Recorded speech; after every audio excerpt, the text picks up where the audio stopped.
어쨌든 그 어제 이제 가자고 애들 이거 수업을 했는데 두 가지 문제가 있었어.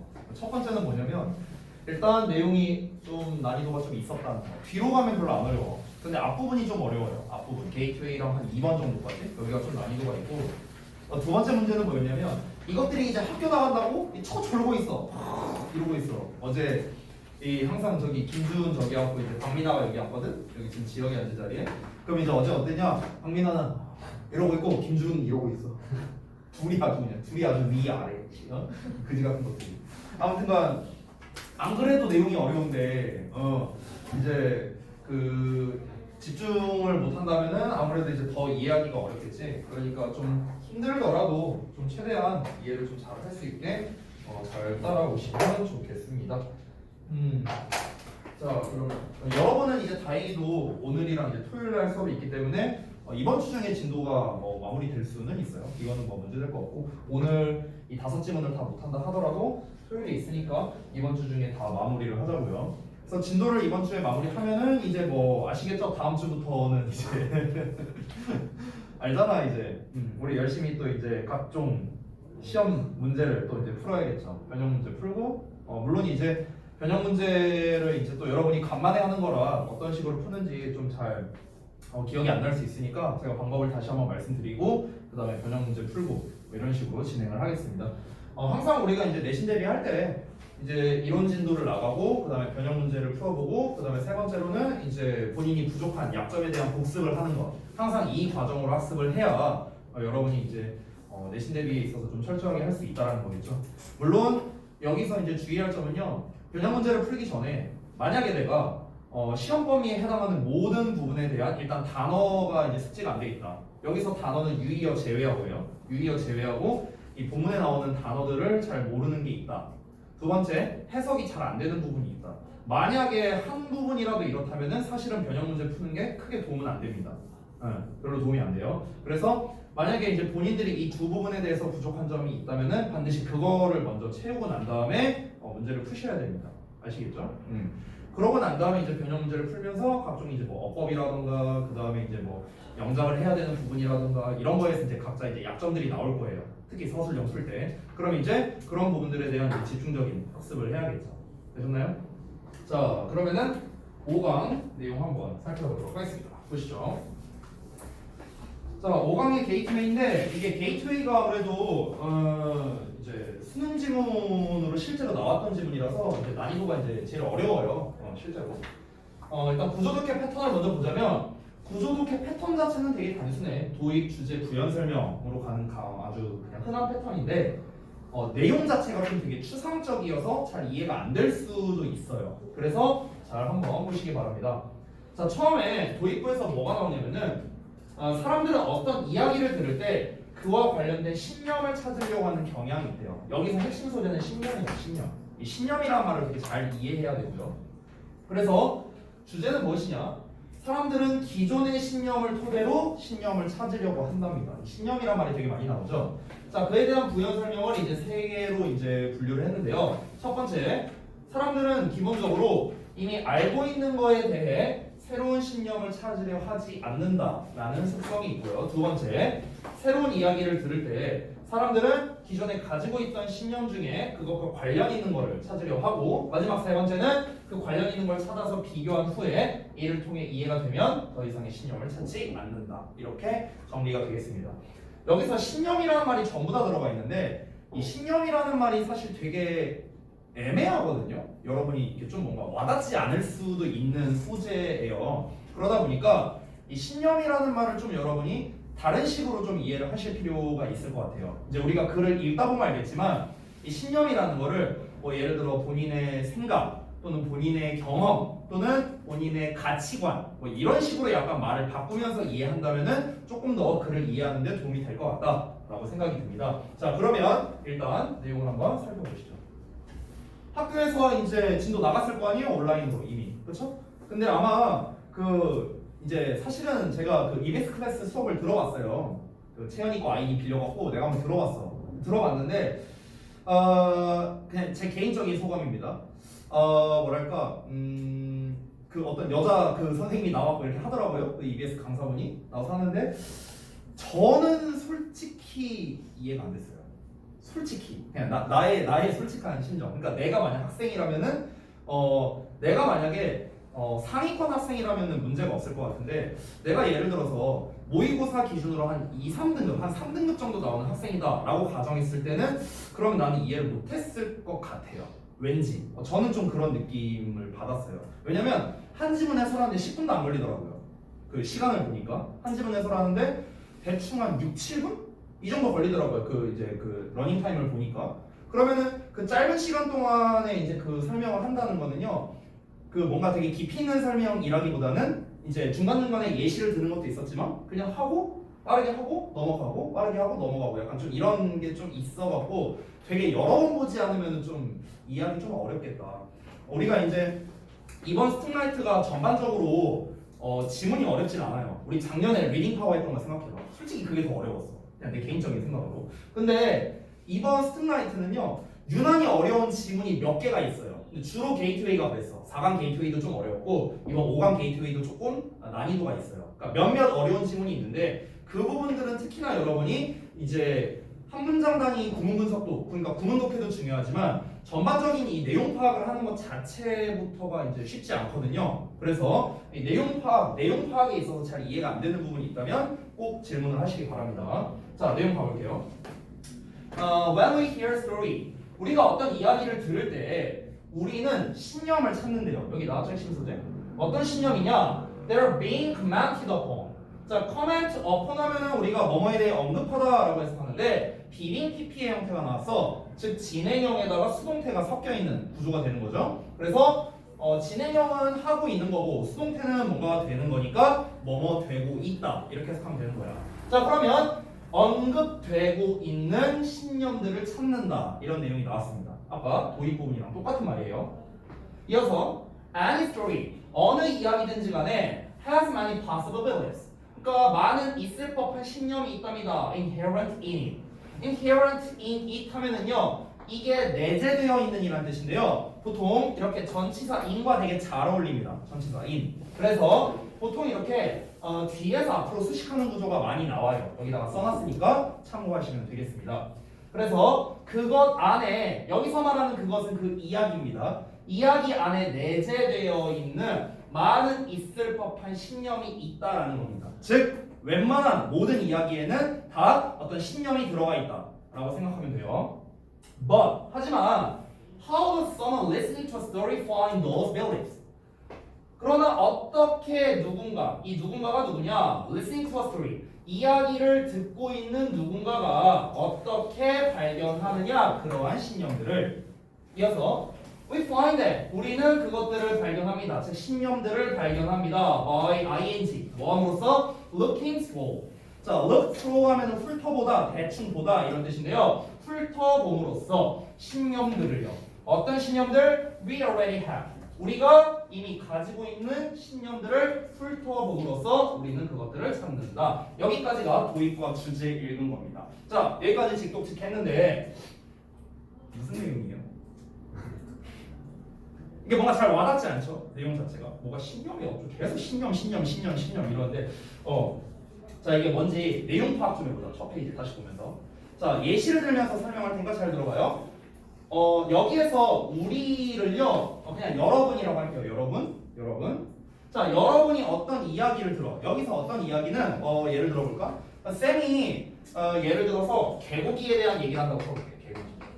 내가 여기 패러프레이징에도 써놨는데 미리 얘기하는 거야. 자, 내가 너네한테 개고기에 관련된 얘기를 해.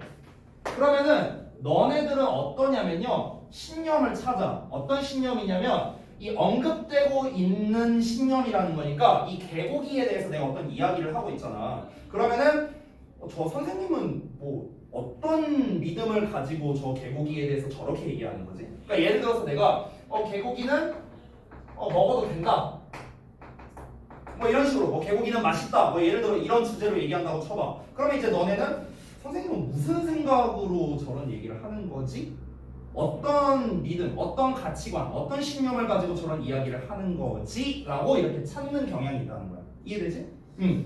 그래서 여기서는 좀 부연 설명인데 그러니까 웬만한 모든 이야기에는 그런 신념이 들어가 있다는 거야. 그러니까 어떤 여기서 신념이라는 건 얘들아 의도라고 생각해도 좋을 것 같아. 의도. 그러니까 내가 되게 뜬금없이 개고기 얘기를 하진 않을 거라고. 내가 수업하다 말고 갑자기 야 개고기 갑자기 먹고 싶지 않냐? 막 이렇게 뜬금없이 말하진 않을 거 아니야. 그러니까 뭔가 이유가 있을 거 아니야. 그렇지? 뭔가 내가 전달하려는 어떤 전달 의도가 있을 거라고. 어떤 이야기든 간에 그 이야기 안에 내재되어 있는 어떤 이 화자의 전달하고자 하는 의도가 어느 이야기에나 포함되어 있다는 거죠. 예를 들어서 백설공주 이야기라고 치면은 그 백설공주 이야기는 별거 아니야. 그냥 이제 뭐 어떤 뭐 공주가 있었는데 얘가 뭐 저기 뭐 이제 거기 뭐 왕궁에서 탈출해갖고 이제 일곱 난장이랑 이제 일곱 살림 차리고 있다가 그러고 있다가 이제 뭐 마녀한테 이제 독사가 먹고 뻗었는데 이제 왕자랑 뽀뽀해갖고 잘 먹고 잘 살았다. 뭐 이런 내용 나오잖아. 그러면은 표면적인 이야기는 그런 거지만 얘가 주는 뭔가 메시지가 있을 거 아니야. 이 백설공주 이야기를 통한 뭔가 메시지가 있겠죠. 그 메시지는 뭐냐? 아주 심플합니다. 권선징악이야. 권선징악. 착한 놈 잘 되고 나쁜 놈이 어땠다. 이걸 말하고 싶어서 그런 거지. 그게 표면적으로 드러나지 않을 뿐이지만. 그러니까 그런 식으로 이야기에 신념이 있다라는 거예요. 즉 여기서 신념이라는 거는 너네가 어떻게 받아들이면 되냐면 어떤 이야기의 요지라고 받아들여도 될 것 같아요. 어떤 요지 또는 뭔가 전달하고자 하는 어떤 이제 숨겨진 의도 뭐 이렇게 보면 되는 거예요. 이 신념이라는 걸 이렇게 너네가 한번 생각해보라고. 요지 또는 전달하고자 하는 숨겨진 의도. 더 쉽게 말하면 지금 이 이야기를 왜 하는 거야? 라는 그 의도가 있을 거 아니야. 그렇지? 그걸 신념이라고 너네가 생각하면 돼. 이해됐어? 모든 이야기에는 이게 있다고. 모든 이야기에는. 그냥 뜬금없이 말하면 뭐야? 그냥 아무 말 대단치 않은 거지 뭐. 됐어? 근데 모든 웬만한 이야기에는 이게 있다라고 일단 얘기를 하고 있습니다. 내가 개고기 얘기를 뜬금없이 하는 게 아니라 뭔가 전달하기 위해서 하는 거죠.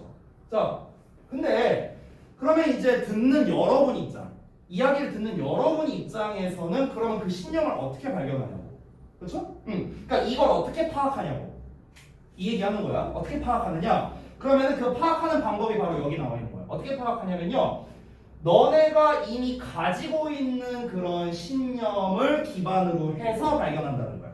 너네가 기존에 가지고 있어. 예를 들어 내가 개고기는 먹어도 된다. 개고기는 맛있다. 이런 얘기를 했어. 그럼 너네가 각자 가지고 있는 신념들이 있을 거야. 예를 들어 개고기 맛있지 라고 생각할 수도 있고 아니면은 아니 개고기는 좀 아닌데 왜 이렇게 생각하는 사람이 있을 수도 있고 아니면 또는 이거와 좀 다르게 개고기는 별로지만 좀 더 범주를 넓혀서 고기의 이야기라면 소고기랑 돼지고기는 좋고 막 이렇게 생각하는 사람이 있을 수도 있고 그래서 그러니까 여러 가지 버전으로 각자 본인이 가지고 있는 이런 거 본인이 가지고 있는 신념, 가치관 이런 거를 이제 훑어보는 거야 머릿속에서 내 가치관은 어떻지? 그 주제에 대한 나의 가치관은 어떻지? 이걸 훑어봄으로써 이제 이 화자가 전달하고자 하는 걸 받아들인다는 거야. 이해돼? 뭔 말인지? 이해됐어? 자, 다음 내용 넘어가도 돼? 다음 내용 갈게요. 자, 이어서 한번 보겠습니다. 다음 페이지. 요 문장이 해석하기가 조금 까다로워요. 그리고 위에 제가 이제 짤막하게 써놨는데 as 원급 as 구조라고 좀 써놨거든요. 그래서 그거를 먼저 표시하고 들어가 볼게. 해석을 좀 원활하게 하기 위해서. 처음에 as 나왔고 그 다음에 뒤에 여기 as 있습니다. 이렇게 짝이거든요. 요 각각의 as가 as 원급 as인데요. 우리가 중딩 때 배웠다시피 그냥 제가 A, B로 표현을 할게요. as A, as B 이렇게 표현을 할게요. 그러면 B만큼 A한 이렇게 해석을 하죠. 그렇죠? B만큼 A한. 우리가 이제 보통 그 중등부 때 원급 비교라고 하면서 배웁니다. 그래서 요 A 자리에는 뭐가 옵니까? 형용사나 부사에 원급이 오는 게 이제 어법적 포인트 중 하나죠. 자, 그래서 이 as 사이에 뭐가 왔냐면은 concerned라는 PP형, 즉 원급이 온 겁니다. 자, concerned는 과거 분사죠, PP죠. 근데 과거 분사는 품사가 뭐야? 형용사죠, 형용사. 그러니까 형용사의 원급을 쓴 거다. 문법적으로 전혀 하자가 없는 거예요. 여기까지 됐니? 자, 그러면 as 원급, as까지는 오케이인데 그럼 얘는 왜 나온 건가? 얘는 왜 나온 거냐면요. 이게 한 세트예요. be concerned with 이게 한 세트야. 아래 내가 뜻을 써놨죠? 뭐뭐에 관심이 있다라는 뜻이야. 됐어? 자, 그리고 여기 as 뒤에 있는 as 뒤를 보면요. 여기에 concerned가 생략돼 있다고 쌤이 이제 써놨죠? 원문에는 concerned가 없습니다. 그냥 we are with라고 나와 있어. 그래서 얘도 똑같은 거야. be concerned with 이렇게 되는 거야. 뭐뭐에 관심이 있다. 됐어? 근데 앞에 concerned가 나와 있으니까 똑같은 말 쓰기 싫어서 생략한 거예요. 사실은 여기에 we are도 생략해도 돼. we are 생략해도 돼. 여기 왜냐면 we are 앞에 나와 있으니까. 그러면서 뒤에 with 해갖고 이렇게 나와 있잖아요. 그냥 with부터 써도 사실 상관은 없는데 이제 이 글쓴이가 이 as가 접속사니까 주어 동사 이 깔끔한 이 접속사의 주어 동사라는 이 완전한 형태를 보여주고 싶어서 내가 봤을 때는 we are까지는 쓴 것 같고요. concerned는 겹치니까 그냥 뺀 것 같습니다. 뭐 중요한 건 아니고요. 자, 그러면 우리가 거대한 틀로서 한번 해석을 해볼게요. 틀을 이렇게 잡으면 되거든. 이 as 이하 요 전체를 한 덩어리로 잡고요. 그 다음에 요 앞부분을 크게 한 덩어리로 잡으면 돼. 그럼 두 덩어리가 나오지. 그렇지? 여기 괄호 한 덩어리, 괄호 앞부분 한 덩어리. 자, 그럼 어떻게 해석되는지 봐봐. 이거만큼 뭐뭐 한 거잖아. 그렇잖아. 그러니까 괄호만큼 뭐뭐에 관심이 없다. 이렇게 해석하면 되는 거야. 그래서 이렇게 해석하면 돼. 괄호만큼 뭐뭐에 관심이 있지 않다. 됐어? 낫이 붙었으니까. 할 수 있겠죠? 별거 아니죠. 자, 그럼 조금 더 자세히 한번 들어가 봅시다. 뭐에 관심이 있는 거냐면요. What we are hearing이니까 우리가 듣고 있는 것에 대해 관심이 없대요. 뭐만큼이나? 우리가 관심 있는 것만큼이나. 뭐에 관심이 있는데? Finding, 찾는 것에. 뭘 찾는데? What we already know. 우리가 이미 알고 있는 것이래요. 근데 우리가 이미 알고 있는 것이 어떤 것이냐? 이 관계대명사 대신이다. That is relevant. relevant라는 게 뭐예요? 뭐뭐와 관련이 있는 이라는 뜻이거든. 그러니까 관련이 있는 우리가 이미 알고 있는 것을 발견하는 데에 관심이 있는 것만큼 우리가 듣고 있는 것에 관심이 없다. 이게 직독직해한 겁니다. 그래도 어렵죠? 자, 직독직해는 됐어. 그래서 뭐 말이야? 이게 뭐 말이야? 이게 중요하죠. 아래 패러프레이징 쓴 거를 한번 먼저 볼게요. 이걸 먼저 읽고 의역체를 한번 읽어볼게. 자, 패러프레이징한 걸 보면은 우리가 어떤 이야기를 듣는데 너네가 어떤 이야기를 들어. 근데 그 이야기에 대해서 니네가 알고 있어. 여기서 알고 있다는 건 뭘 말하는 거냐면요. 우리가 지금 계속해서 신념에 대한 얘기가 나오잖아요. 그렇죠? 그러니까 그 주제에 대한 신념을 이미 가지고 있다는 거야. 아까 내가 개고기 얘기했죠? 그럼 개고기에 대한 그 신념에 대해서 이미 여러분은 다 알고 있고 가지고 있다는 거예요. 그 신념을요. 그러면은 여러분이 내가 하는 이야기를 제대로 듣겠느냐? 제대로 안 듣는다는 거야. 왜? 난 이미 그에 대한 신념이 확고하고 이미 다 알고 있으니까. 이렇게 된다는 거죠. 그러니까 그와 뭔가 관련성이 있는 것을 찾아내려고 하느냐? 그렇게 안 한다는 거야. 여기서 관련성이 있는 걸 찾는다는 건 뭐냐면 개고기와 관련해서 내가 신념은 어떨까? 뭔가 이 관련 있는 내가 듣고 있는 어떤 주제에 대한 그 이야기와 관련 있는 뭔가를 내가 생각해내려고 하지 않는다는 거죠. 왜? 아마도 이건 그냥 추론인데 뭔가 새롭지 않으니까 흥미가 안 생기는 게 아닐까? 이 이유는 안 나와 있지만 왠지 이러지 않을까? 이미 내가 알고 있으니까. 됐나요? 내가 만약에 여기서 여러분 수업하는데 그냥 쉽게 말하면 내가 너네한테 파닉스 가르친다고 한번 해볼게요. 파닉스 막 발음 막 알려주고 이거는 애플이라고 있는 거야 막 이러면서 막 이런 거 한다고 쳐봐. 흥미가 생길까? 안 생기지. 너무 쉽잖아. 1 더하기 1이 뭐야? 그렇지 2지. 우와 이러고 앉아있는데 뭐가 재밌어. 재미없잖아. 그러니까 이미 알고 있는 거에 대해서는 사람이 좀 뭔가 이 흥미가 떨어지는 이런 이제 속성이 기본적으로 있으니까 그러다 보니까 우리가 어떤 이야기를 들을 때 그 이야기가 우리가 관련성이 있는 거를 이미 알고 우리가 이미 알고 있다면 그에 대한 확고한 신념을 가지고 있다면 관련성이 있는 걸 찾으려고 하지 않는다 이런 말이에요. 됐어? 자, 이 상태에서 의역 버전을 다시 볼게. 다시 보면 우리가 듣고 있는 것에 대해서는 즉 우리가 어떤 이야기 어떤 주제에 대한 이야기를 듣고 있는데 그 이야기에 대해 이미 알고 있는 관련이 있는 거를 발견하는 데에서만큼은 관심이 없다라는 거예요. 관심이 없다고 찾으려고 안 한다고 우리가 이미 알고 있으니까. 이해돼요? 됐어? 다음 넘어갈게. 자, 이것마저도 이제 잘 이해를 못할까봐 이 필자가 좀 더 설명을 해줍니다. Picture it in this way. 자, 그걸 이런 방식으로 한번 생각해 보랍니다. 이런 방식이 뭐냐? 다음에 나오겠죠? As understanders. 이해하는 존재들로서 우리는 가지고 있습니다. list of abilities. 신념의 목록들을 가지고 있는데, 자, 그 신념의 목록이 뭐냐? 잠깐만. 자, 그 신념의 목록이 어떤 거냐면요, indexed by subject area라고 나와 있어요. 그러니까 주제 영역에 의해 색인이 새겨진 신념 이렇게 되는데, 이 인덱스라는 단어가 좀 헷갈릴 거야. 이 단어를 찾아보면 뭐 색인이라고 나오거든요. 색인? 이 색인이라는 이제 개념을 잘 모르니까 좀 부연 설명해주면, 니네 단어장을 보면은 모든 단어장이 있는데 단어장 맨 뒤를 보면은 인덱스라고 나와 있어요. 이렇게 단어장 맨 뒤에 보면은, 그래서 A부터 쭉 이렇게 단어가 이렇게 나와 있습니다. A부터 해갖고 Z까지 이제 쭉 나와 있어. 그러니까 이 인덱스라고 돼 있는 건 뭐냐면 알파벳 시작하는 순서대로 분류를 해놓은 거죠. 그렇죠? 그러니까 인덱스라는 건 쉽게 말하면 어떤 기준을 가지고 분류하다라는 뜻이라고 생각하면 돼. 이 색인이라는 개념이 그런 거야. 어떤 기준을 가지고 분류하다. 됐어?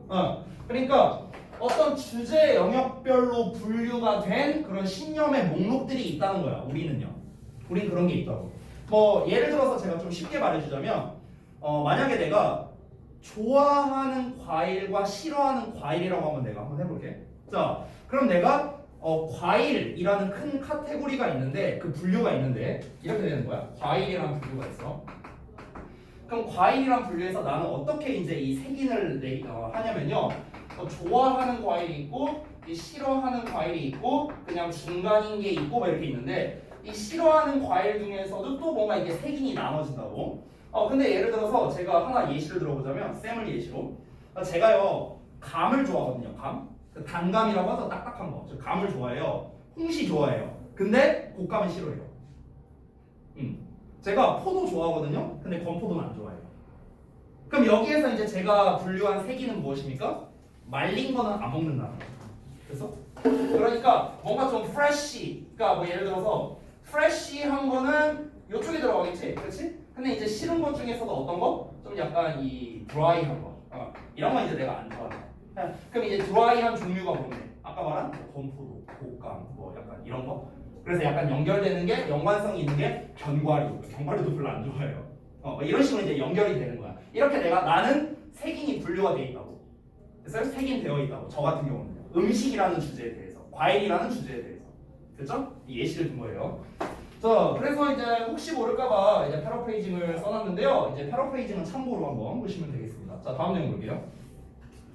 자, when a new story appears, 새로운 이야기가 나타날 때 우리는 뭐 하려고 노력하냐면 to find a valuable ours, 우리의 신념 하나를 발견하려고 노력합니다. 어떤 신념이냐? That relates to it, 그것과 관련성이 있는. 아까 나왔던 거랑 똑같은 말이에요.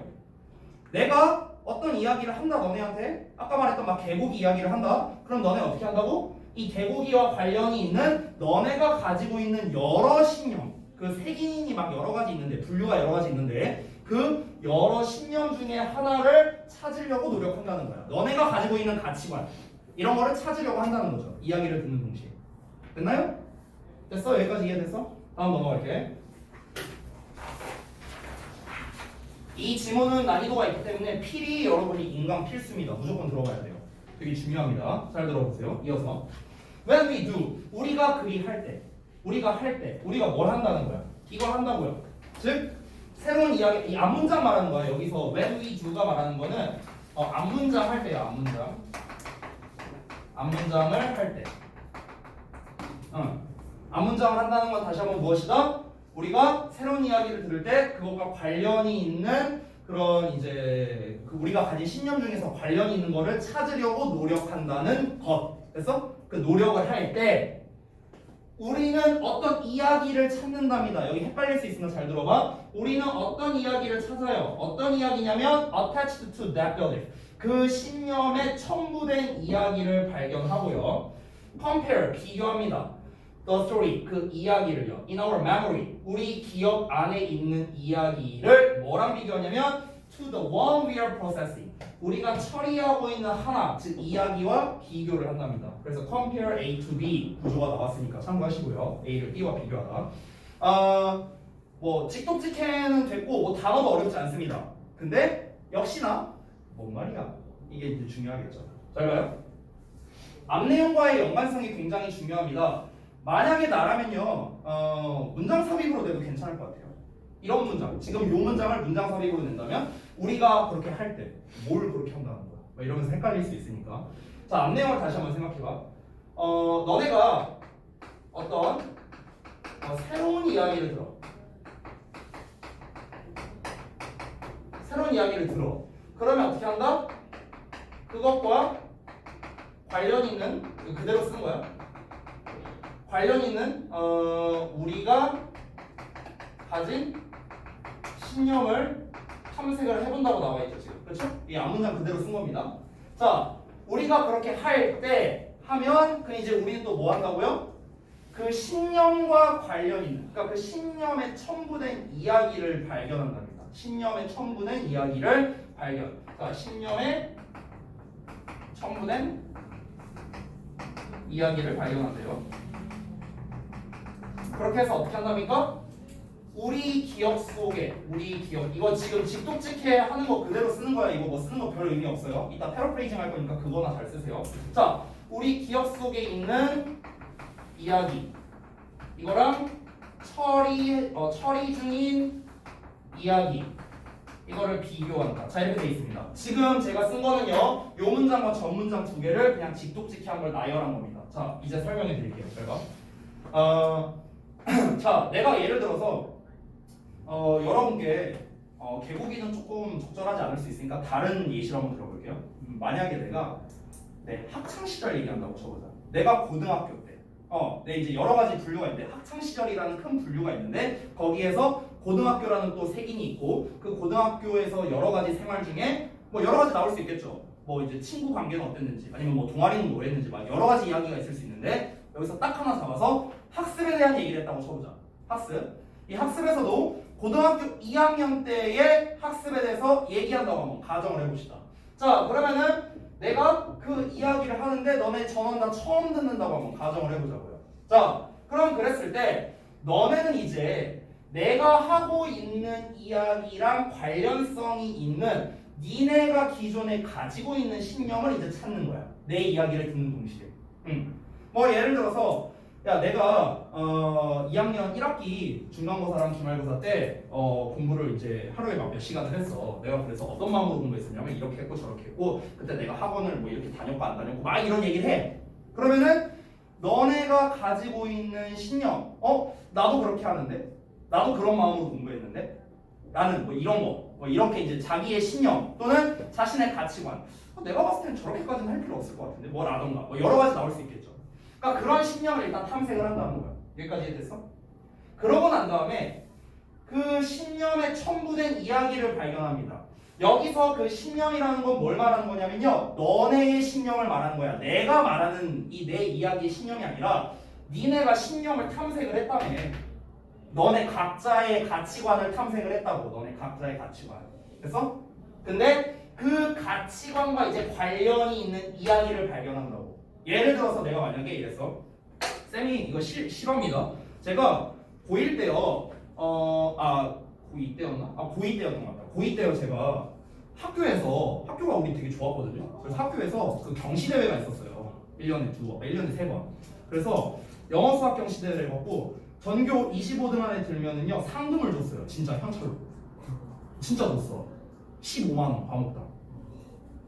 과목당 15만 원을 줬거든요. 진짜 줬어요. 통장으로 싸주긴 했다.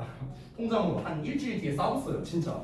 그래서 제가 이제 그게 이제 기말고사 끝나고 했거든요, 항상. 그럼 기말고사 끝나고 이제 그 경시대회 해갖고 경시대 공부 겁나 열심히 했어요. 돈 달라고.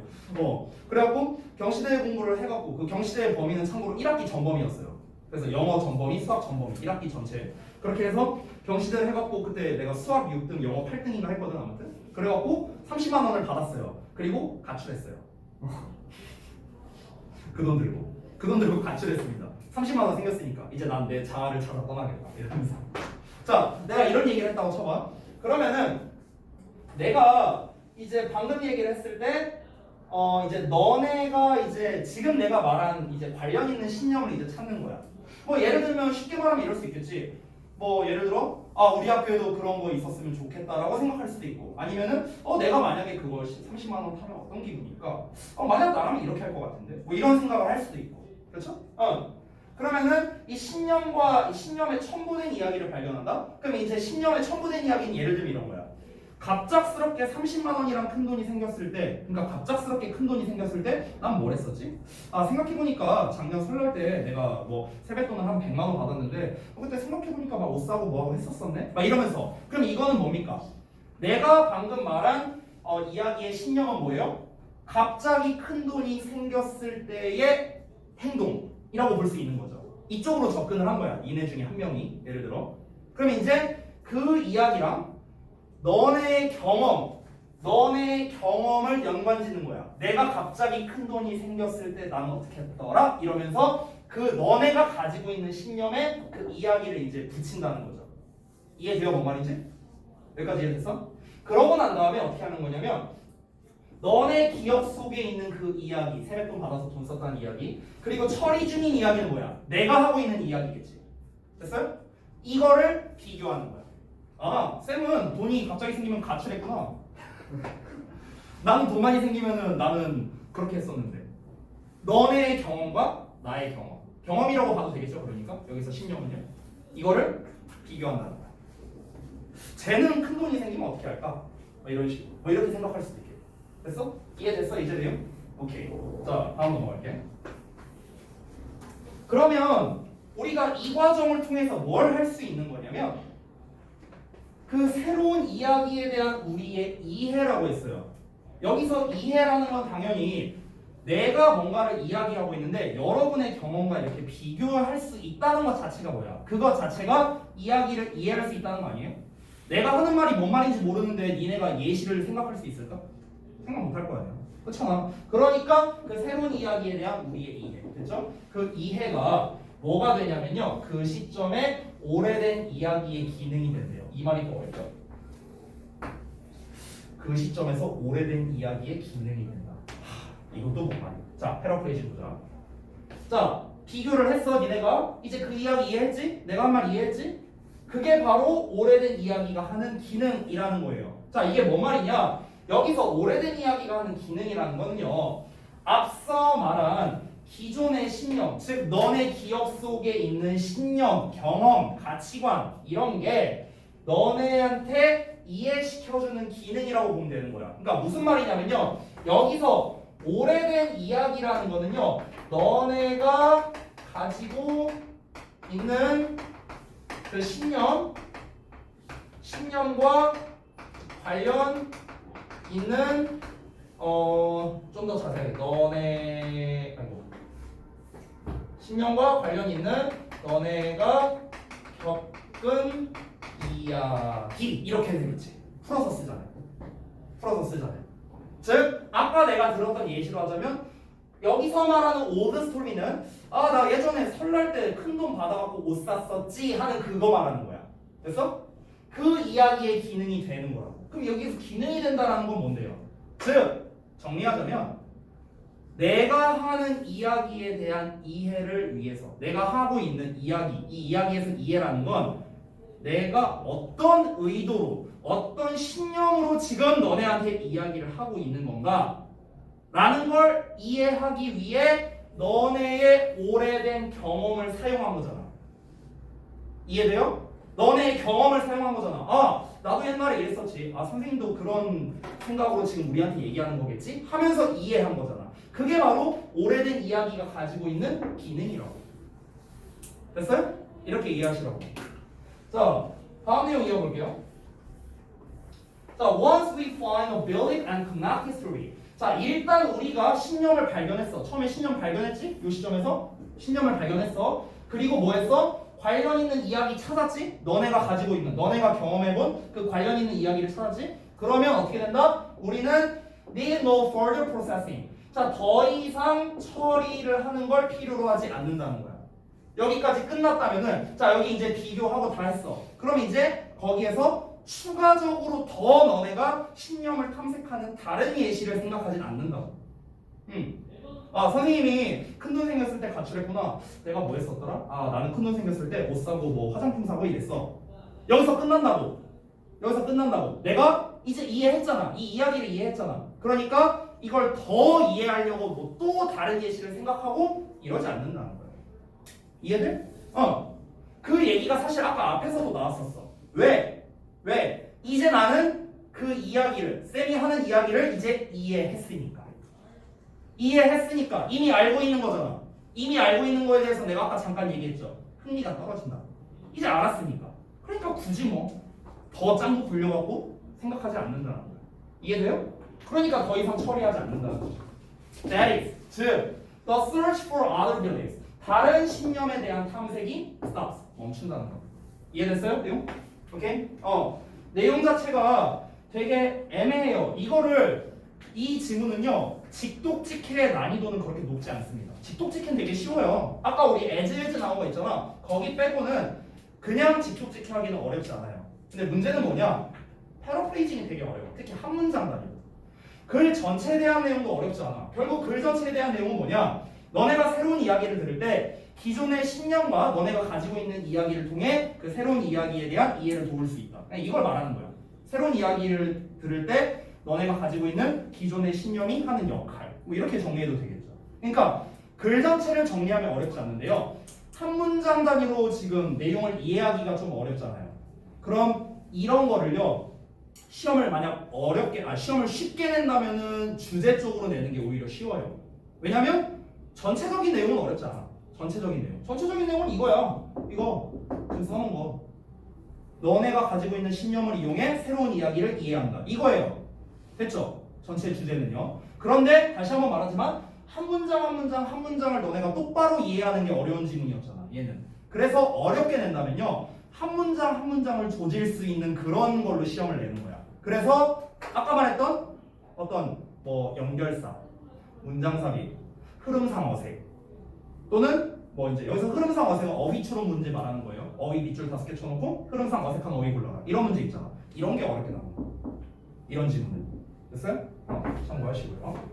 자, 만약에 이 지문이 잘 이해가 안 되셨다면요. 아까도 말했지만 반드시 저거 유튜브에 올리면은 너네가 확인하시기 바랍니다. 내용 다시 한번 너네 복습해야 돼요. 어려우니까.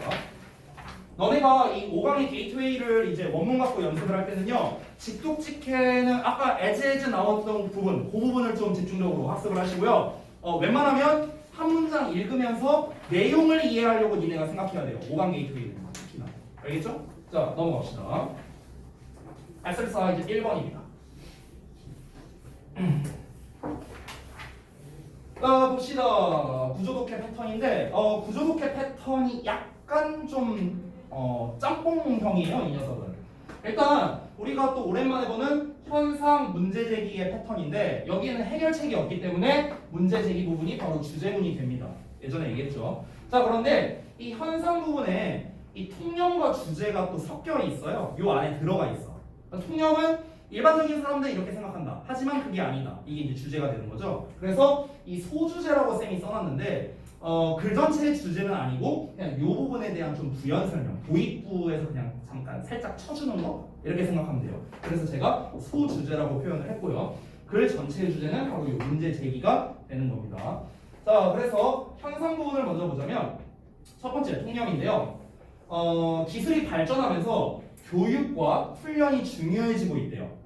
자, 그런데 이 소주제는 뭐냐면 높은 수준의 교육도 중요한데 다른 방식의 교육이 필요하다라고 지금 약간 주장하듯이 얘기하고 있어요.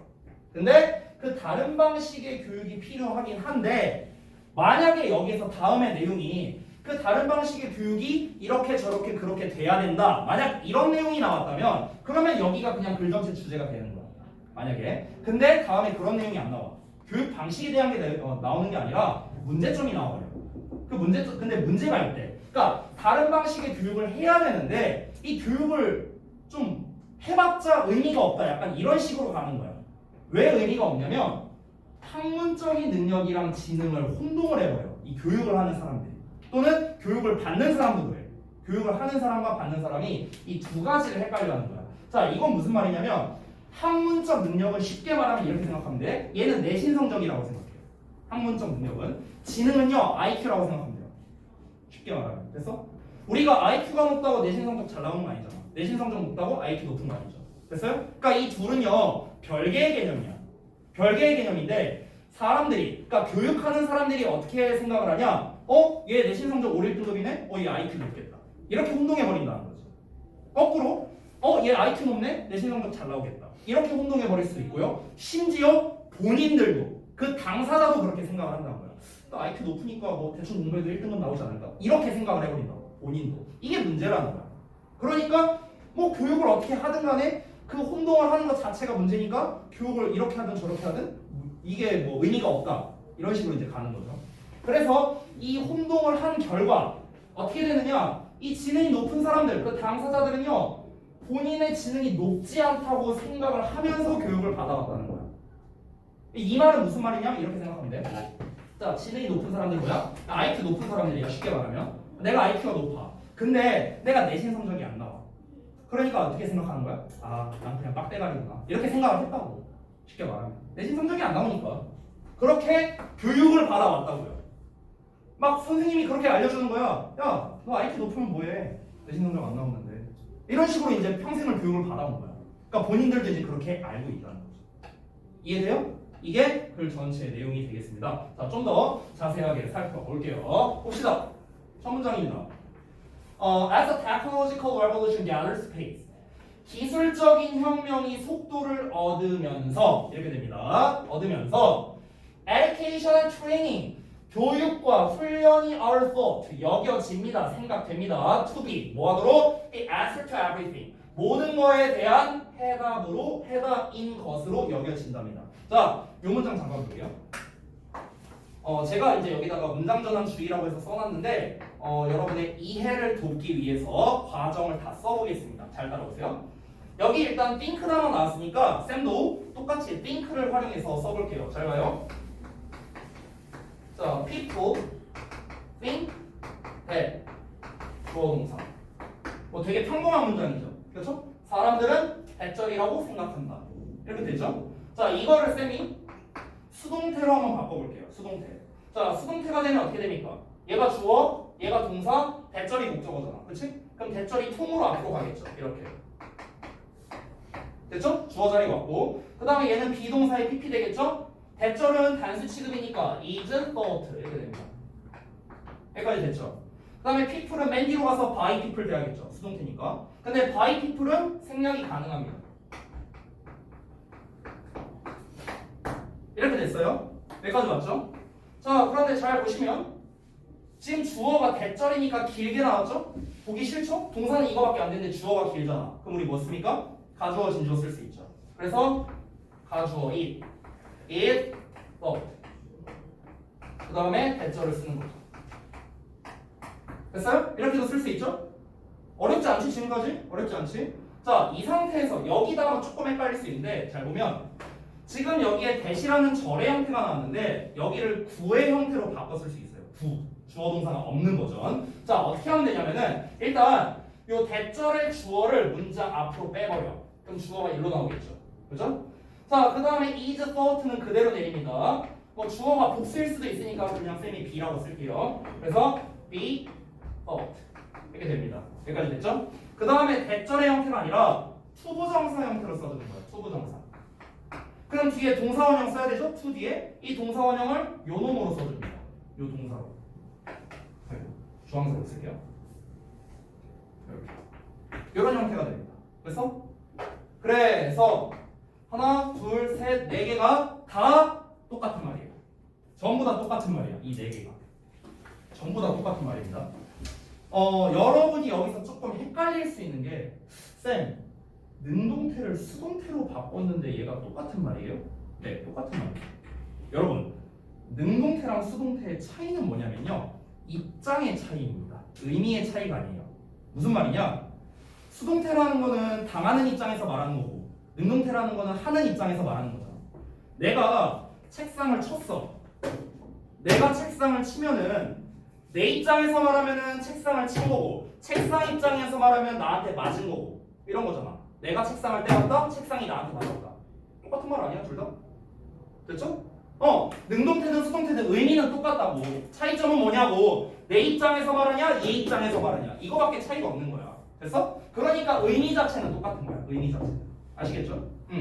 그래서 결론적으로 뭐냐? 1, 2, 3, 4 다 같은 의미라는 거. 그런데 보통은 이 many의 뒤에 두 개 있잖아. 그러니까 이거는 보통 잘 안 써. 시험에서. 이 문장 자체가 깔끔하지 못해갖고 두 개를 잘 안 쓰거든. 그럼 보통 뭘 많이 쓰냐? 요 두 개를 제일 많이 써. 요 두 개. 요 형태를 제일 많이 쓴다. 그래서 쌤이 지금 보면 be, thought, 투부정사 나와 있지. 그치? 주어, be thought, to be, to 동사원이야. 똑같죠 지금 구조가? 그래서 이거를 위에 나와 있는 it is thought 때 주어 동사 이걸로 바꾼 버전만 써는 거야. 됐어? 여기까지는 문장 전환해서 시험 낼 수 있습니다. 그러니까 문장을 전환하라고 시험을 내는 건 아니에요. 문장을 전환하라고 시험을 내는 게 아니라 문장을 전환해 놓고 동사 자리 같은 데다 밑줄 쳐놓고 어법상 어색한 것은 뭐 이런 식으로 문제를 내는 거지. 그래서 아니면 여기 이 자리에다가 뭐 밑줄 쳐놓고 뭐 데이 같은 거 써놓고 어법상 어색한 것은 뭐 이런 식으로 이제 문제 내는 거야. 그래서 다시 한번 말하지만 여기 it은 가주어야 가주어. it 말고 쓸 수 있는 게 없다. 참고하시고. 됐죠?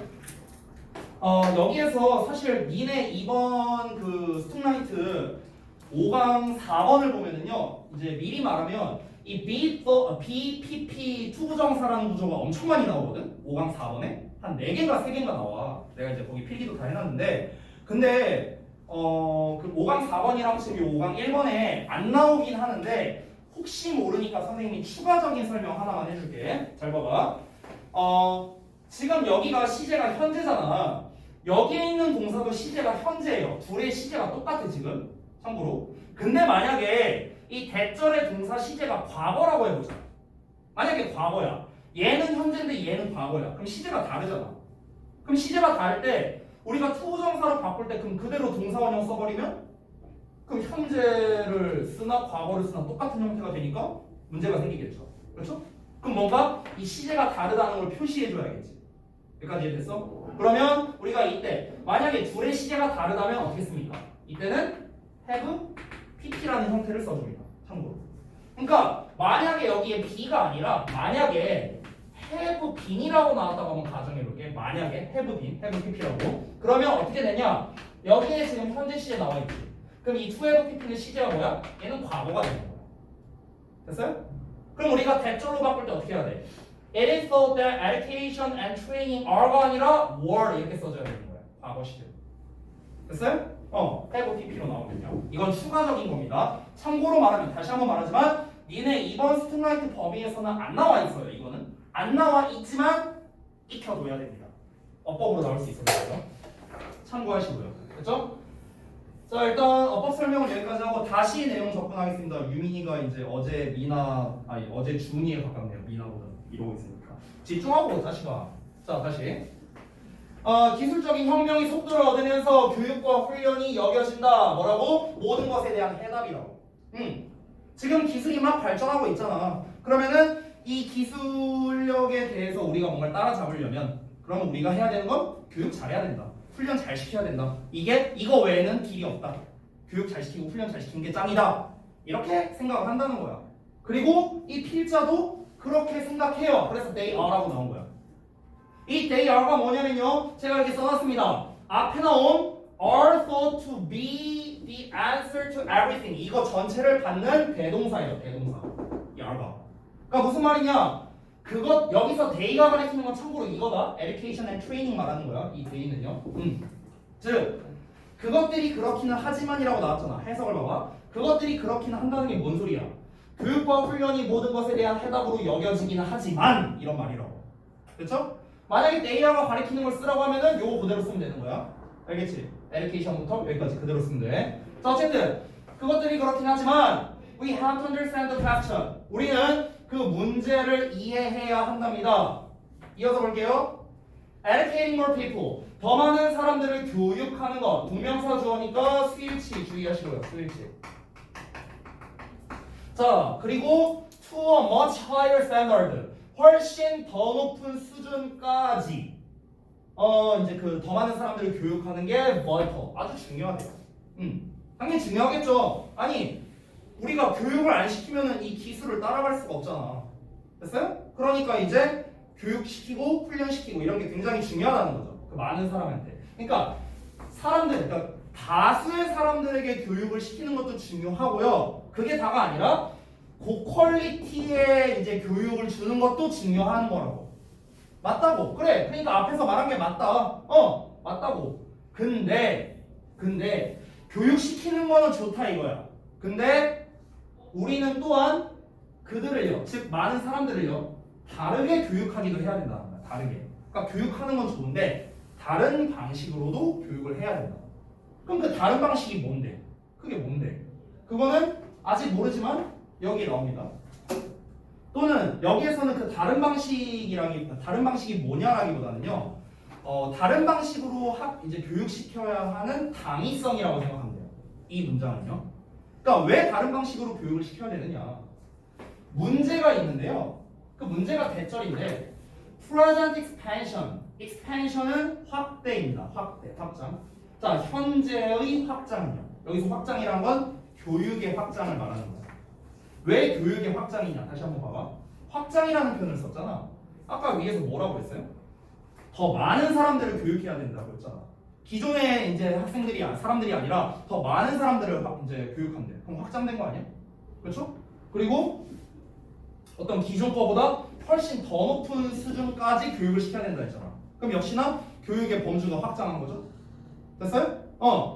그래서 이러한 확장을 말하는 겁니다. 현재의 확장, 교육의 확장이겠죠. 이게 뭘 기반으로 하냐면요, 근본적인 잘못된 거, 오해, 잘못된 이해를 기반으로 한답니다. 그 오해가 뭔데요? 품격. The confusion of academic ability with intelligence. 학문적 능력과 지능에 대한 혼동이라는 이런 근본적인 오해를 기반으로 한다는 게 바로 문제라는 거예요. 아까 처음에 말했듯이. 그러니까 교육을 확대하는 건 좋다 이거야. 지금 이 필자가 말하는 건 오케이, 더 많은 사람들을 교육을 해. 그리고 더 고품질, 더 고퀄리티의 이제 그 교육을 해야 된다는 것도 오케이야.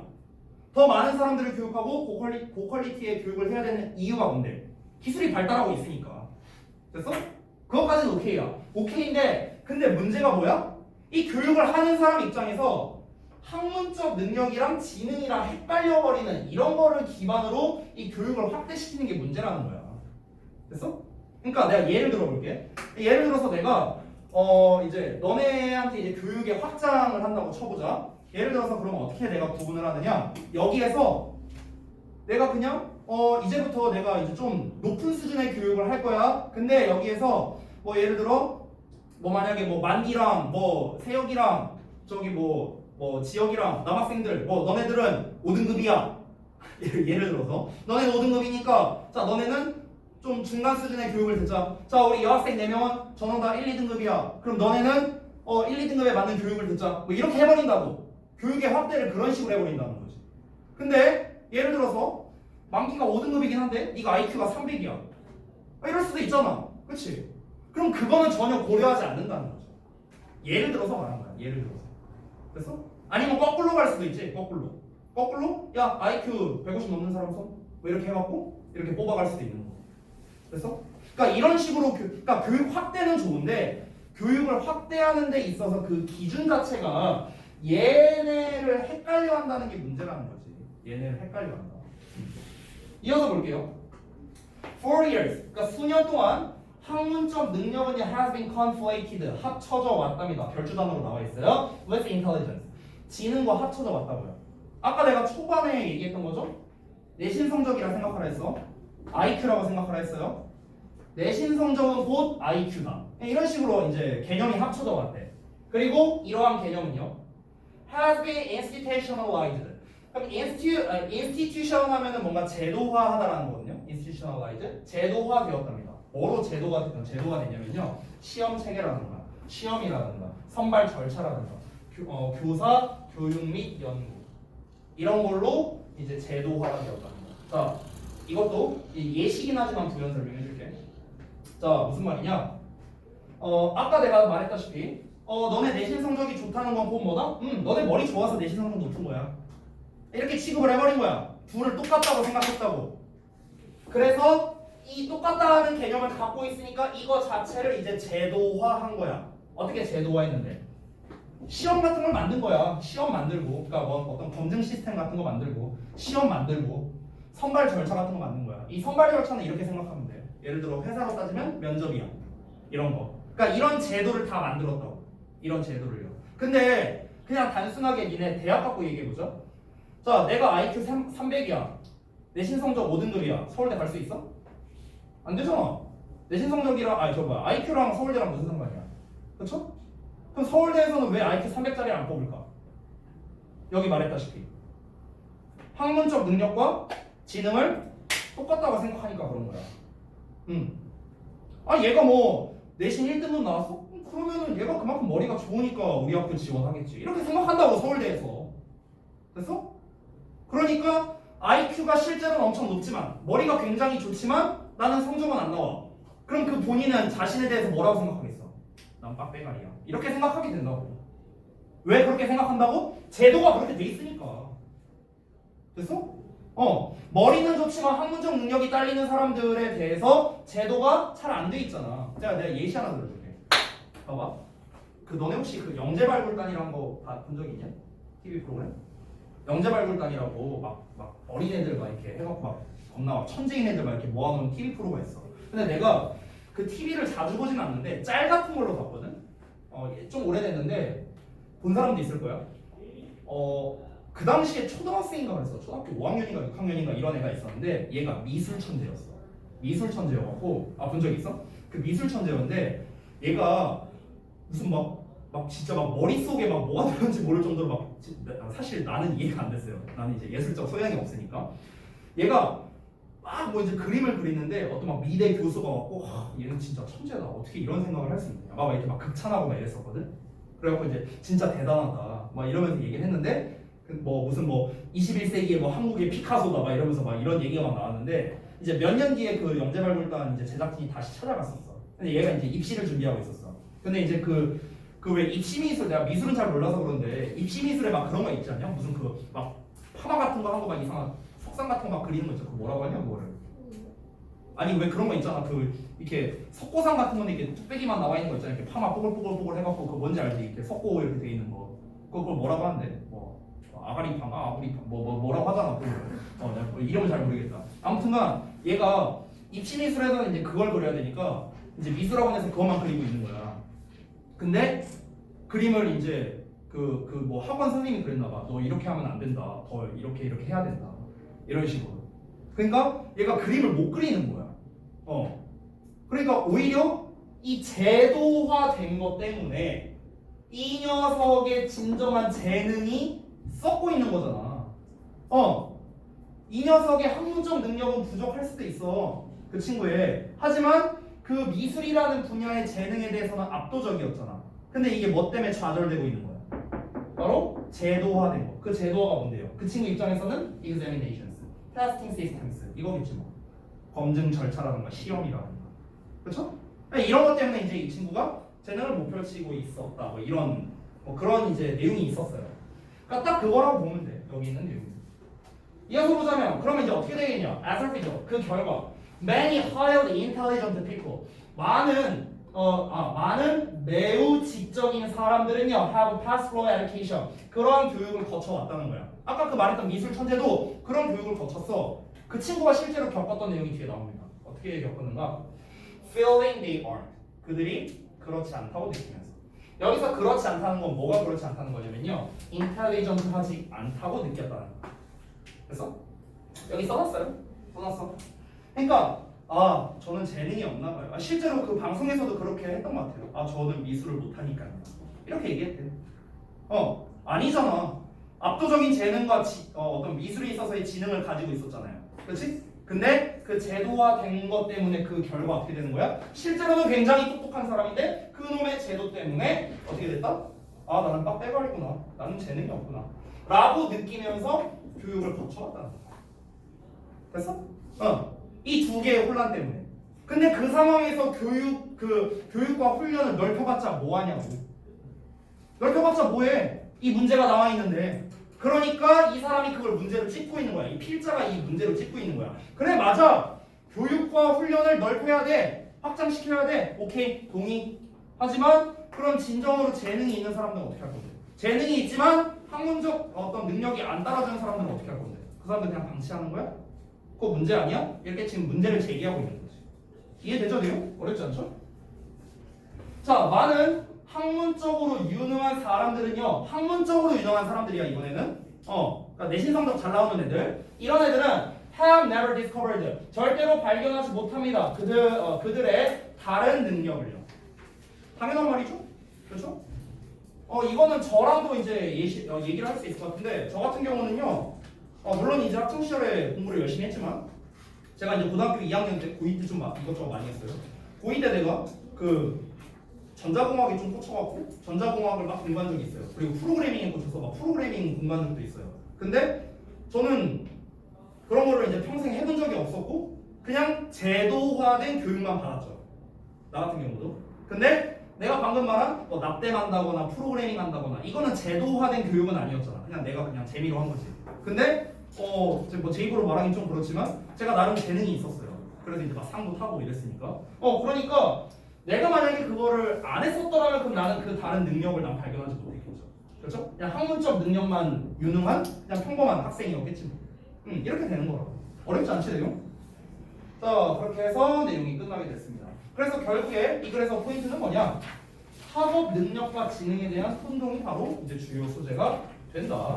이 필자가 말하고 싶은 거는 뭐다? 학업 능력과 지능에 대한 혼동을 하는 것 자체가 문제다라는 거고요. 조금 더 깊이 있게 설명해 볼게. 자, 기술이 발전하는 이 시대에서 살고 있는 우리는 교육을 확장시켜야 하긴 하지만 이 문제를 먼저 해결해야 한다라는 게 이 필자의 주장인 거예요. 되셨나요? 됐어? 오케이. 자, 잠깐 쉬었다 하자.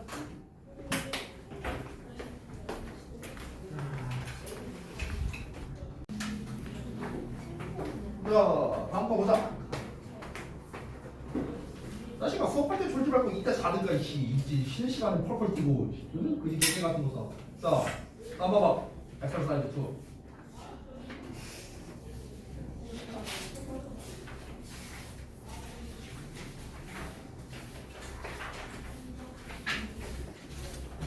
자, 여기는 겁나 쉽습니다. 겁나 쉬워요. 잘 따라오세요. 봅시다. 구조독해는 겁나 많은데 뭐가 써있는 게 아주 심플해요. 그냥 설명이에요. 진짜 설명밖에 없어. 이 글은요. 그래서 주제로 되기 좋습니다. 실제로 이 지금 5강 자체가 다 주제 문제거든요. 원래 우리가 보통 이 주제와 같은 문제를 낼 때는요. 주제문이 명확하게 있는 지문을 잘 안 씁니다. 왜냐면 거기만 제대로 해석하면 주제가 나오니까. 근데 이 설명 이렇게 나오는 것들은요. 이 주제가 될 수 있는 핵심 소재를 반복적으로, 그러니까 똑같은 말을 계속한다라고 생각하면 돼요. 똑같은 말을 계속하거나 좀 애둘러서 이렇게 막 표현을 하거나 이런 애들이 이제 반복적으로 나오는 패턴이야. 그러다 보니까 명확한 주제문이 딱 한 문장이 있다라고 하기는 조금 애매한 그런 거라고 보면 돼요.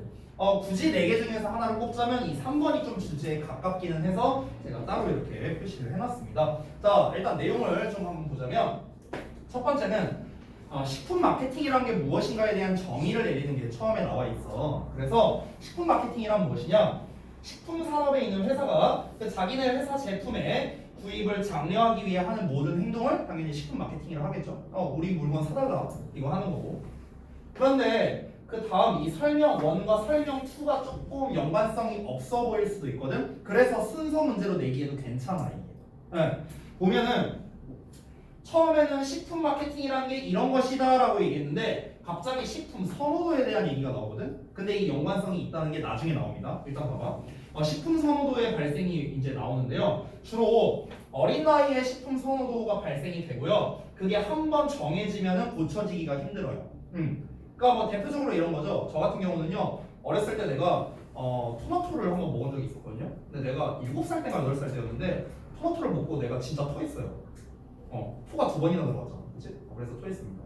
농담이고요. 자, 아무튼가. 그래서 토는 진짜 했어요. 그 이후로 저는 토마토를 안 먹습니다. 지금도 안 먹어요. 토마토 극혐. 근데 되게 웃긴 게 뭔지 알아? 아까 나왔던 얘기 중에 게이트웨이에서 색인 막 이런 얘기 나왔잖아요. 제가요 생토마토는 절대 안 먹어요. 저 평생 살면서 진짜 농담 아니라 저 방울토마토 한 번도 먹어본 적 없어요. 단 한 번도. 진짜 없어요.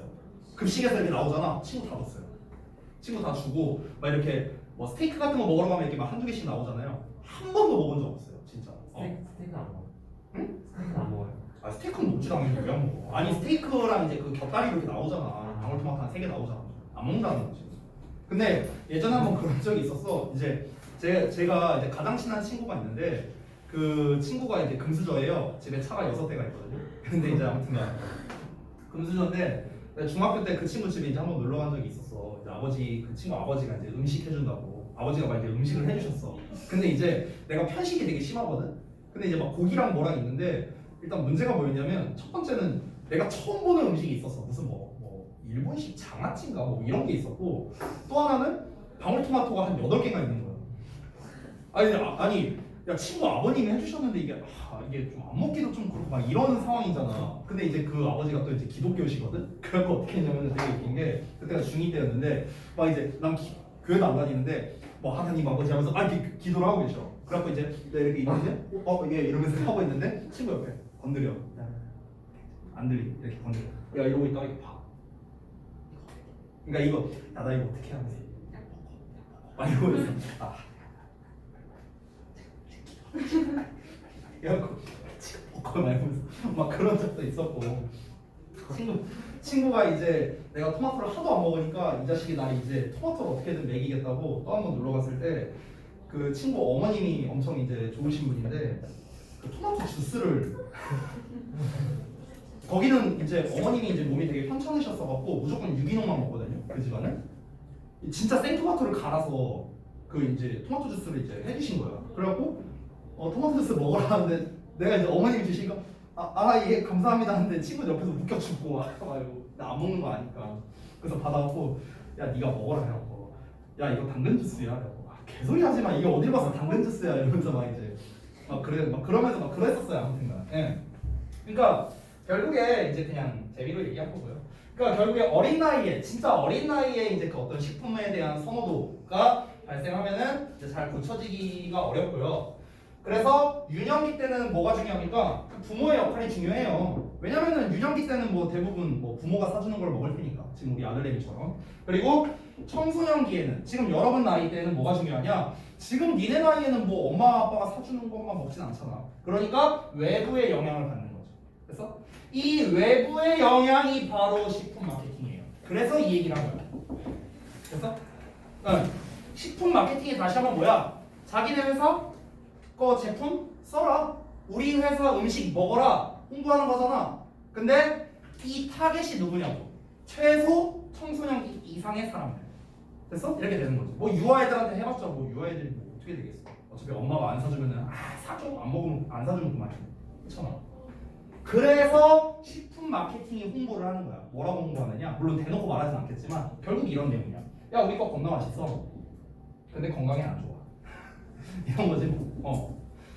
그러니까 이로 인해서 아니 맛있다는 거 딱 누가 보더라도 어떤 그 제품을 홍보하는데 당연히 맛있는 음식만 홍보할 거 아니야. 맛대가리 없는 걸 홍보하겠어요? 이 식품 마케팅 회사들이? 그럼 니네가 그런 뭐 홍보 같은 걸 봐. 유튜브나 뭐 그런 걸 통해서 봐. 그럼 너네가 어떻게 생각하겠어? 와 겁나 맛있겠다 이 생각하겠죠. 그렇죠? 와 저거 되게 건강하겠다. 건강에 안 좋겠다. 이런 걸 생각하겠냐? 안 하잖아. 그럼 너네는 맛있는 것만 먹으니까 어떻게 되겠어? 당연히 건강상의 문제가 생길 수밖에 없겠지. 그렇지? 즉 식품 마케팅으로 인해서 너네의 음식을 선택하는 거에 대한 이게 영향력이 있다라는 거죠. 이해되시죠? 그래서 근데 이제 보면은요, 이건 이제 약간 좀 철학적으로 얘기한 건데 이 글쓴이가 이 식품 마케팅이 이 제품 되게 맛있어라고 이제 홍보하는 거. 이 홍보한다는 건 결국엔 교육하는 거잖아. 어찌 보면은요, 교육을 하는데 사실 인간은 그딴 교육을 받을 필요가 없다는 거야. 그딴 교육이 뭔데요? 맛있지만 건강에는 좋지 않은 음식이 뭔가 너네한테 만족감을 준다. 이런 걸 굳이 배울 필요가 없다라는 거야. 왜? 사람은 본능적으로 그걸 알 수 있거든. 당연히 달면 맛있겠지. 단짠이면 맛있겠지. 본능적으로 알잖아. 굳이 안 가르쳐줘도 알잖아요. 내 아들도 알아요, 그거는. 그거를 굳이 홍보를 통해서 교육을 할 필요가 없다라는 거죠. 됐어요? 그러니까 식품 마케팅에 대해서 약간 꼬집는 거야. 이건 어찌 보면 뭐 필자의 입장까지는 잘 모르겠지만 이 글에서 그냥 글의 주제를 써라라고 하면 그냥 이거야. 이 글은요. 식품 마케팅이 청소년기의 학생들에게 이 음식 선호도에 끼치는 영향력. 그냥 이게 이 글의 주제야. 이 글의 주제고 식품 마케팅이 좋다 나쁘다 이거를 딱히 말하는 건 아니에요. 딱히 말하는 건 아닌데 이 마지막 문장을 통해서 이 필자의 태도가 좀 약간 이 식품 마케팅이 조금 너무한 거 아니냐? 약간 이런 의도가 조금은 숨겨져 있다. 뭐 이 정도로 그냥 이해하면 될 것 같습니다. 자, 그러면은 내용 한번 볼게요. 내용 어렵지 않겠죠? 빨리 보자. 자, 식품 마케팅이라는 거는 refers to. 자, refer to 하면은 뭐뭐를 언급하다, 참조하다, 뭐 말하다, 뭐 의미하다, 뜻하다 이런 여러 가지 뜻이 있습니다. 여기서는 의미하다 정도로 해석하세요. 식품 마케팅은 뭘 의미하느냐? any activity. 어떠한 활동을 의미합니다. 그 어떤 활동이 뭐냐? conducted by a company. 회사에 의해 수행되는 활동을 말하는데요. 어떤 회사냐? In the food, beverage or restaurant industry. 식품, 음료 또는 식당 산업에 있는 회사를 말하는 겁니다. 뭐 하기 위해서 하는 활동이냐? To encourage purchase of its products.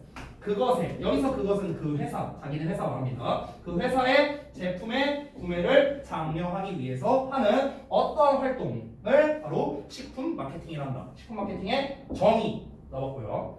이어서 보자면 food preference. 이 의외로 이 단어 잘 몰라서 그러는데 얘들아 우리 prefer란 단어 알고 있죠? prefer 이게 뭐야? 선호하다라는 뜻이죠. 참고로 prefer는요 prefer A to B라는 형태로 많이 씁니다. B보다 A를 선호하다. 뭐 별건 아니지만 주의할 점이 있는데요. B보다여서 여기다가 than이라고 쓰지 마세요. than 아닙니다. than은 비교급 쓸 때 쓰는 거죠. prefer라는 단어 자체가 선호한다는 건데 얘들아 선호하다라는 말이 뭐야? 말 그대로 더 좋아한다는 뜻 아니야? 선호한다는 말 자체가? 그렇잖아. 그러니까 이미 prefer라는 단어에 비교의 의미가 들어가 있는 거야. 비교급의 의미가. 그래서 비교급을 따로 쓰지 않았기 때문에 than을 쓰는 게 아닙니다. to를 써서 B보다예요. 보다. 주의하시고요. 영작할 때. 이거의 명사형이 prefer에 ENC 붙인 거예요. 됐죠? 자, 어쨌든 식품 선호도는 develop 자동사입니다. 발달됩니다. At a very early age. 아주 어린 나이에 발달되는데요. Primarily 주로 through learning processes. 학습 과정들을 통해 어린 나이에 매우 어린 나이에 발달이 된답니다. 자, 그런데 그 어린 나이에 발달이 되는데 once established 일단 확립되면 이러한 식습관은요, 이러한 먹기 패턴이 are difficult to change. 이제 바뀌기가 어렵다는 거죠. 아까 말했던 건데 토마토 얘기 생각해요. 다음 페이지. 자, 부모들은 are key influence. 중요한 영향력을 행사한답니다. 중요한 영향력이래요. 뭐에 있어서? In the early development of food preference. 음식 선호도에 있어서 초기 발달에 굉장히 중요한 영향력을 끼치겠죠. 부모가. 그러나 외부의 영향력이 점차적으로 중요해진답니다. 특히 언제? middle childhood니까 뭔가 좀 그 유년기 중반부에 한 초딩 때? 초딩 한 3, 4학년이라고 생각하면 될 것 같네. adolescence는 청소년기 여러분이죠. 특히 이 동안에는 외부의 영향력이 점차 중요해진다고. 아까 말했죠? 왜 그렇습니까? 여러분이 이제 광고 같은 거 보고 이해할 수 있는 나이니까. 그렇죠? 그리고 여러분이 용돈 받아서 너네 생각대로 먹을 거를 사 먹을 수 있는 나이니까. 그래서 외부의 영향력을 받을 수밖에 없겠죠. 이어서 보면 food marketing promotes. 식품 마케팅이 그래서 홍보를 한다는 거예요. 여기 앞에 연결사 하나 쓰면 좋을 것 같은데 내 생각에 therefore 쓰면 딱 좋아. therefore 또는 thus 이런 단어 쓰면 좋아요. 그래서 식품 마케팅이 홍보를 한다는 거야. 그래서. 됐어? 그래서 식품 마케팅이 뭘 홍보하냐면요. highly desirable but unhealthy products. 여기 수식어 표시 내가 일부러 이렇게 해놨거든. 여기 잘 봐. 이 highly가 이 desirable을 꾸며주고 이 desirable과 unhealthy가 but으로 이렇게 연결되어 있다라고 생각하면 돼. 그래서 이 각각의 형용사가 뒤에 나와 있는 명사를 꾸며주는 거야. 이런 구조야. 그럼 보면은 desire는 뭔가 원하는 거예요. 그냥 want라고 생각하면 돼. 그러면 매우 원하지만 건강에는 좋지 않은 제품들을 젊은이들에게 홍보한다는 거죠. 여기서 매우 원한다는 게 뭐겠어? 너무나 먹고 싶지만. 됐어? 이렇게 생각하면 돼. 왜 먹고 싶겠어? 맛있어 보이니까. 간단하죠? 이어서 보자면 the overexposure to food marketing. 얘들아, expose라는 단어를 잠깐 보면은 expose가 노출시키다거든요. A to B 있어갖고요. 이 to는 참고로 전치사이기 때문에 뒤에 명사 나옵니다. 그래서 A를 B에 노출시키다라는 뜻이야. 노출시키다. 자, 이 expose의 명사형이 여기 나와 있는 exposure야. exposure. expose가 전치사 to랑 짝이었지? 그래서 여기서도 전치사 to랑 짝인 거야. 똑같은 거야. 그러면 식품 마케팅의 노출인데 over니까 과도하게 노출되는 거죠. 그래서 식품 마케팅에 대한 과도한 노출. 됐죠? 이 과도한 노출이 presents 제시합니다. 뭘 제시하느냐? A public health issue to youth. 젊은이들에게 공공의 건강 문제를 제시한다는 겁니다. 즉 그런 이제 전반적인 그 건강 문제를 야기한다. 이 정도로 보면 되겠죠. 이어서 보면 unlike tobacco and alcohol consumption. 그러니까 담배와 술 그런 이제 소비와는 달리 젊은이들은 do not need 뭐 할 필요가 없다. to learn 배울 필요가 없어. 뭐에 대해서? that consuming these foods 이러한 식품들을 섭취하는 것 동명사 주어니까 수일치 주의하시고요. 이게 rewarding 뭔가 보람을 준다, 만족감을 준다라는 걸 배울 필요가 없다는 거야. 자 이렇게 생각해봐. 우리가 그런 광고는 아마 있을 거야. 공익 광고 중에 뭐 담배 뭐 피면 안 좋다 막 그런 거 있잖아. 팩 섞는 거 막 이런 거 보여주고 막 술 막 많이 마신 사람들 막 엿대고 막 이런 거 막 공익 광고 같은 거 막 보여주잖아. 근데 니네 뭔가 라면 많이 먹어서 막 몸 망가졌다 이런 공익 광고는 아마 본 적 없을 거야. 나도 본 적 없어.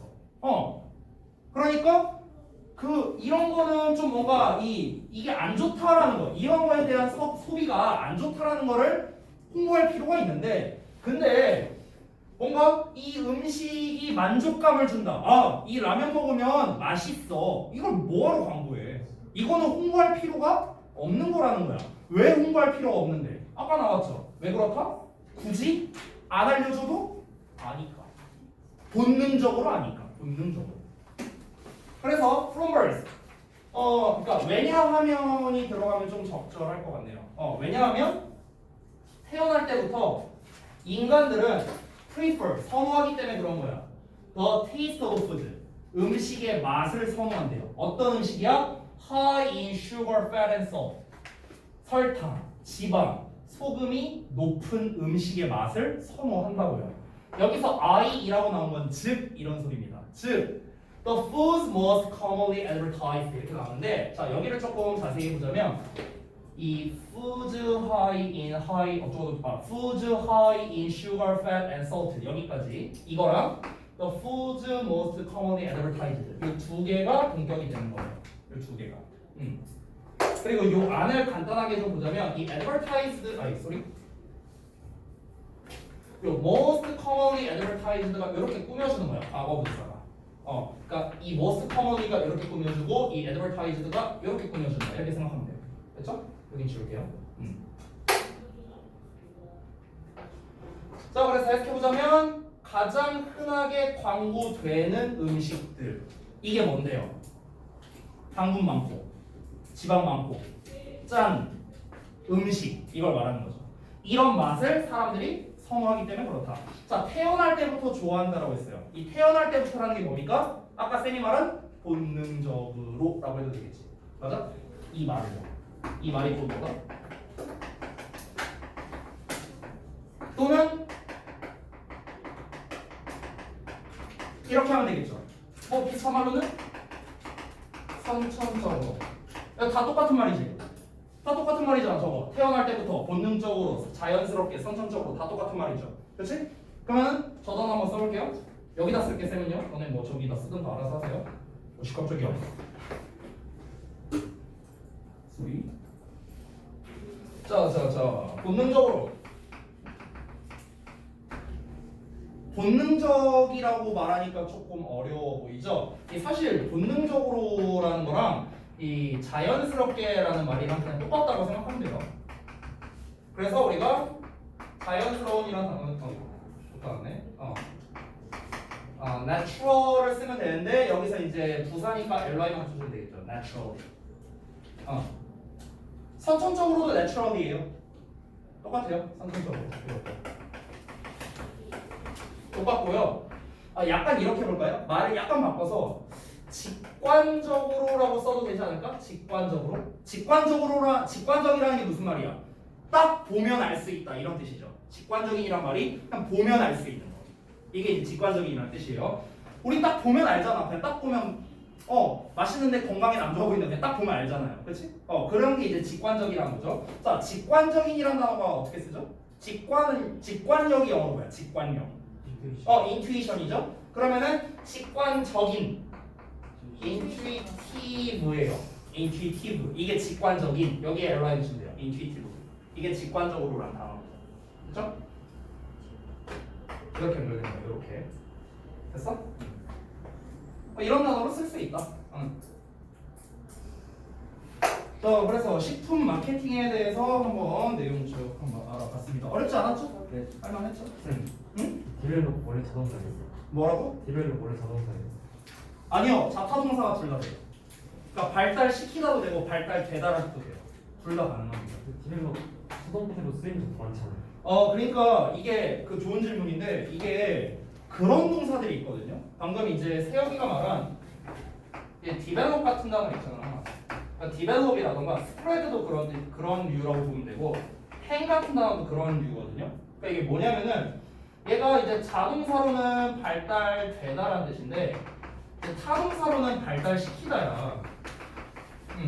그러니까 의미가 사실상 거의 똑같잖아. 둘 다 발달이라는 개념이고 스프레드도 자동사로는 퍼지다라는 뜻인데 타동사로는 퍼뜨리다라는 뜻이잖아. 퍼뜨리다 이렇게 되고요. 행도 자동사로는 걸려 있다라는 뜻이에요. 걸려 있다. 타동사로 쓰이면 걸다 이렇게 되는 거예요. 됐어요? 이러다 보니까 이제 너네가 이제 능수동에 대한 문제를 풀 때 조금 헷갈림이 있을 수 있습니다. 그래서 제가 어법적인 이유와 의미적인 이유를 좀 같이 어법적인 의미와 어법적으로는 어떻게 골라야 되는가 그리고 의미적으로는 어떤 차이가 있는가 이걸 좀 말해줄게요. 제일 설명하기 쉬운 게 스프레드니까 이걸 갖고 해보자. 자, 예를 들어서 지금 한국에 코로나가 퍼져 있다. 이렇게 말해볼게요. 퍼져 있다. 이거를 자동사로 써야 될까 아니면 수동태로 써야 될까? 타동사에 수동태로 써야 될까? 내가 방금 말한 예시에서 뭘까요? 자동사. 네, 이때는 자동사로 쓰는 거예요. 그냥 코로나 바이러스가 스프레드 이렇게 되는 거예요. 자, 일단은 먼저 예시부터 들어볼게요. 그러면은 방금 건 자동사고요. 그러면 이 퍼뜨리다, 그러니까 퍼뜨리다를 수동태로 하면 퍼뜨려졌다 이렇게 되겠죠. 수동태로 쓰면은. 그럼 이거 어떤 상황에 쓰는 건가? 이런 상황입니다. 최근에 이태원 클럽에 방문한 사람들에 의해서 코로나 바이러스가 전파되었다. 이때는 퍼지게 되었다. 수동태가 되는 거예요. 차이점이 뭘까? 행위자가 있냐 없냐의 차이입니다. 됐어요? 그러니까 행위자가 좀 분명할 때는 보통 우리가 수동태를 더 많이 쓴다라고 생각하면 돼요. 행위자가 없을 때는 그러니까 행위자가 없다라기보다는 좀 불분명하거나 아니면 좀 뭔가 이렇게 좀 행위자 지금 내가 말하고자 하는 거에서 행위자가 중요하지 않다라고 할 때는 그냥 자동사로 쓰는 겁니다. 우리가 한국에 코로나 바이러스가 퍼져 있다. 행위자가 누군데? 중국. 다 알고 있잖아. 근데 지금 내가 말하고자 하는 거는 중국이 코로나 바이러스를 퍼뜨렸다. 이걸 지금 전달하는 게 아니잖아. 이걸 전달하는 게 아니라 지금 한국에 코로나 바이러스가 퍼져 있어서 지금 위험한 상태다라는 걸 전달하고 싶은 거잖아. 누가 전파했는지가 중요한 게 아니라 이 퍼져 있다는 것 자체가 중요하다라는 말이죠. 이때는 자동사를 쓴다는 거예요. 근데 아까 말했다시피 어떤 특정한 어떤 뭐 인물이라든가 어떤 특정한 뭐 지역, 단체 등등 즉 어떤 행위자에 좀 초점을 맞춰서 쓸 때는 보통 수동태를 쓴다 이렇게 생각하면 되는 거예요. 됐어? 그런 차이가 있습니다. 됐죠? 이렇게 이해하시면 됩니다. 근데 보통 뭐 어법으로 잘 나오는 거는 아니에요. 사실은요. 엄청 잘 나오는 패턴은 아닌데 참고로 알아두시면 좋겠습니다. 되셨죠? 자, 오늘 고생들 많이 하셨고 이제 2지문 남았는데 2지문 남은 거는 다음 시간에 우리 토요일 날 해서 마무리를 짓도록 하겠습니다. 고생하셨습니다.